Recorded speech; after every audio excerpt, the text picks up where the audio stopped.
ನೃತ್ಯವನ್ನು ಕಂಡು ಕೈಲಾಸಕ್ಕೆ ಬಂದು ಲಕ್ಷ್ಮೀ ಸರಸ್ವತಿ ಪಾರ್ವತಾ ದೇವಿಯರಿಗೆ ಹೇಳುತ್ತಾಳೆ. ಹಲೋ ಲಕ್ಷ್ಮೀ ಸರಸ್ವತಿ ಪಾರ್ವತಾ ದೇವಿಯರೇ, ಭೂಲೋಕದಲ್ಲಿ ಮುನಿಯ ಸತಿಯಾದ ಅನುಸೂಯ ದೇವಿಯು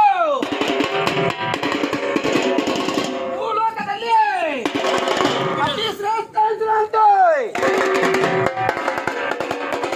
ಈಗ ಪಾರ್ವತಾ ದೇವಿ ಹೇಳುತ್ತಾಳೆ.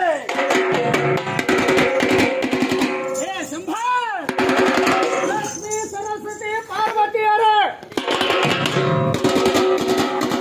ಈ ಮೂವರು ಕೂಡಿಕೊಂಡು ನಾರದ ಮಹರ್ಷಿಗೆ ಹೇಳುತ್ತಾರೆ, ಏ ನಾರದ ಮಹರ್ಷಿ, ಅವಳ ಪತಿ ಭಕ್ತಿಯು ಅಷ್ಟೇ ಇರುವುದೇ, ನಾವು ನೋಡಬೇಕು ಅವಳ ಪತಿ ಭಕ್ತಿ ಅಷ್ಟೇ ಇರುವುದೆಂದು. ಹೀಗೆಂದು ಮೂವರು ವಿಚಾರವನ್ನ ಮಾಡಿಕೊಂಡು ನಮ್ಮ ಗಂಡಂದಿರಲಾದಂತಹ ಬ್ರಹ್ಮ ವಿಷ್ಣು ಮಹೇಶ್ವರ ಈ ಮೂವರನ್ನ ಮುಂದಕ್ಕೆ ಕರೆದ.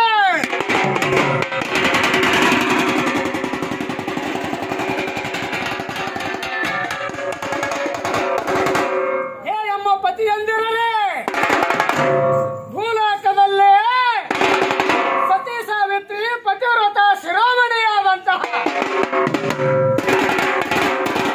ಅನುಸೂಯ ದೇವಿಯ ಪತಿ ಭಕ್ತಿಯು ಎಷ್ಟಿರುವುದೆಂದು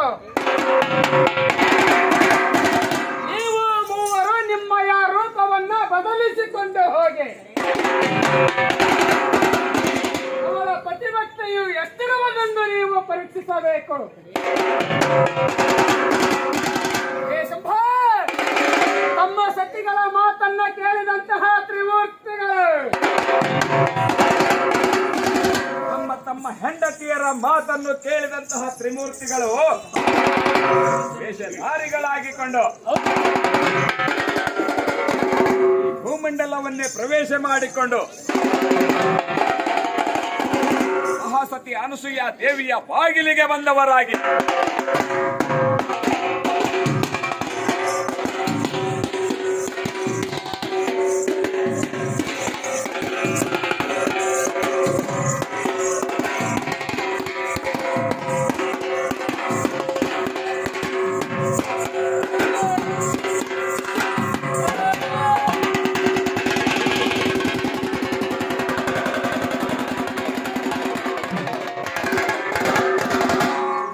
ಭಿಕ್ಷಾಂದೇಹಿ ಎಂದು ಕೂಗಲಾರಂಭಿಸಿದರು. ಕುಟೀರದಲ್ಲಿರುವಂತಹ ಅನುಸೂಯ ದೇವಿಯು ತಟ್ಟನೆಯ ಬಾಗಿಲಿಗೆ ಬಂದು, ಹೇ ಸಂಗಮ ಮುನಿವರೆಲ್ಲರೇ, ಹೊರಗೆ ಬನ್ನಿ, ನಿಮಗೆ ಪ್ರಸಾದವನ್ನು ನೀಡುತ್ತೇನೆ ಎಂದು ಹೇಳಿದ ರೂಪವನ್ನ ಬದಲಿಸಿಕೊಂಡು ಬಂದಿರುವಂತಹ ಶ್ರೀಮೂರ್ತಿಗಳು ಹೇಳುತ್ತಾರೆ, ಹೇ ಸತಿ ಸಾವಿತ್ರಿ ಪತಿವ್ರತ ಶಿರೋಮಣಿಯಾದಂತಹ ಅನುಸೂಯ ದೇವಿ, ನೀ ನೀಡಿದಂತಹ ಭಿಕ್ಷೆಯನ್ನು ನಾವು ತೆಗೆದುಕೊಳ್ಳುವುದಿಲ್ಲ. ನೀ ನೀಡುವಂತಹ ಪ್ರಸಾದವನ್ನು ಸಹಿತ ನಾವು ಸ್ವೀಕರಿಸುವುದಿಲ್ಲ. ಅದೇ ನಿನ್ನ ಕೈಯಲ್ಲೇ ಕೆಲವು ಧಾನ್ಯಗಳನ್ನು ತಂದು ಕೊಡುತ್ತೇವೆ. ಅವುಗಳಿಂದ ನೀನು ನನಗೆ ಪಕ್ವಾನ್ನವನ್ನು ಮಾಡಿ ಉಣಬಡಿಸುವಂತವಳಾಗಬೇಕು.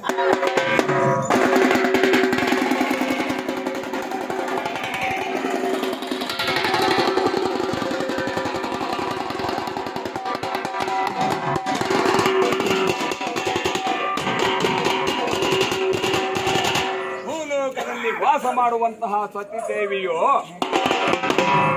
ತ್ರಿಮೂರ್ತಿಗಳ ಮಾತನ್ನು ಕಿವಿಯಾರೆ ಕೇಳಿ ಕುಲುಕುಲನೆ ನಗುತ್ತಾ,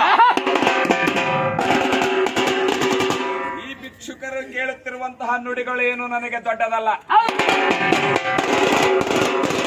ಇದನ್ನು ಒಪ್ಪಿಕೊಂಡು ಈ ಶಿವಭಕ್ತರಿಗೆ ತೃಪ್ತಿಯನ್ನು ಮಾಡಲೇಬೇಕೆಂದುಕೊಂಡು ತ್ರಿಮೂರ್ತಿಗಳೇ, ನೀವು ಕೊಡುವಂತಹ ಧಾನ್ಯಗಳನ್ನು ಬೇಗನೆ ಕೊಟ್ಟರೆ ನಿಮಗೆ ಪಕ್ವಾನ್ನವನ್ನು ಸಿದ್ಧಪಡಿಸಲಾಗುವುದೆಂದು ಹೇಳಿದಾಗ, ಏ ಶಂಭ, ಇಂತಹ ತ್ರಿಮೂರ್ತಿಗಳು ಒಂದೊಂದು ಪದಾರ್ಥಗಳನ್ನೇ ತೆಗೆದುಕೊಂಡು ಬರುತ್ತಾರೆ. ಬ್ರಹ್ಮನು ಒಂದು ಬಗೆಸೆ ಕಬ್ಬಿಣ ಚೂರುಗಳನ್ನು ತಂದು ಅನಸೂಯ ದೇವಿಯ ಕೈಯಲ್ಲಿ ಕೊಟ್ಟು,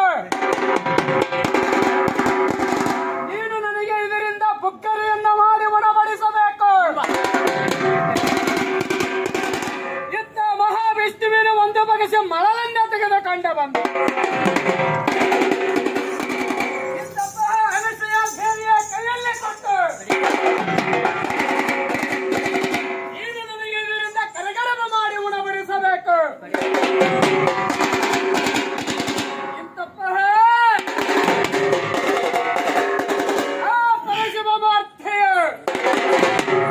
ಒಂದು ಬಗೆಸೆ ಮಣ್ಣನ್ನ ತೆಗೆದುಕೊಂಡು ಬಂದು, ನೀನು ನನಗೆ ಇದರಿಂದ ಪಾಯಸವನ್ನ ಮಾಡಿ ಉಣಬಡಿಸಬೇಕು.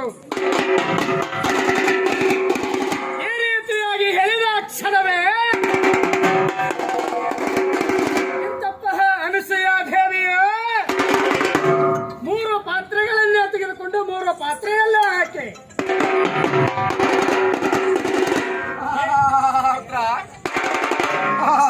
ಸರ್ಪ ಆಗ ತ್ರಿಮೂರ್ತಿಗೊಪ್ಪಟ್ಟಂತಹ ಧಾನ್ಯಗಳನ್ನು 3 ಪಾತ್ರಗಳಲ್ಲಿ ಹಾಕಿ ಪತಿಯ ಪಾದೋದಕ ತುಂಬಿದ ಕಮಂಡಲವನ್ನು ತೆಗೆದುಕೊಂಡು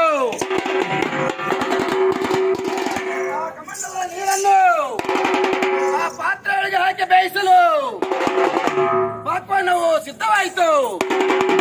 ಈ ಪ್ರಕಾರವಾಗಿ ಪಕ್ವಾನ್ನವು ಸಿದ್ಧವಾದ ಬಳಿಕ ಮಹಾಸತಿ ಅನಸೂಯಾದೇವಿ ಹೇಳುತ್ತಾಳೆ, ಹೇ ತ್ರಿಮೂರ್ತಿಗಳಾದ ಜಂಗಮ ಮೂರ್ತಿಗಳೇ,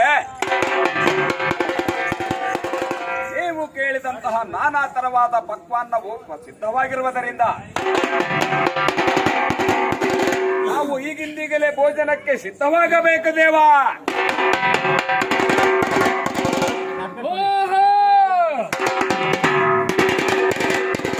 ನಾವು ಹೇಳಿದ ಪ್ರಕಾರವಾಗಿ ಅಡುಗೆಯು ಸಿದ್ಧವಾಗಿರಬನೆ. ಏ ಅನಸೂಯ ದೇವಿ, ನೀನು ಈ ರೀತಿಯಾಗಿ ಹೆಮ್ಮೆಯಿಂದ ಉಣಬಡಿಸಿದರೆ ನಾವು ಪ್ರಸಾದವನ್ನು ಸ್ವೀಕರಿಸುವುದಿಲ್ಲ ಎಂದೆಂದಿಗೂ. ಚಿತ್ತವಿಟ್ಟು ಕೇಳು ನೀನು ಅನಸೂಯ ದೇವಿ. ಅಂಬರವ ಬಿಟ್ಟು ದಿಗಂಬರಳಾಗಿ ನೀವು ನನಗೆ ಉಣಬಡಿಸಿದರೆ ಮಾತ್ರ ನಾನು ಇಂತಹ ಪ್ರಸಾದವನ್ನು ಸ್ವೀಕರಿಸುತ್ತೇನೆ. ಇಲ್ಲದಿದ್ದರೆ ನಾವು ಹೊರಟು ಹೋಗುತ್ತೇವೆ.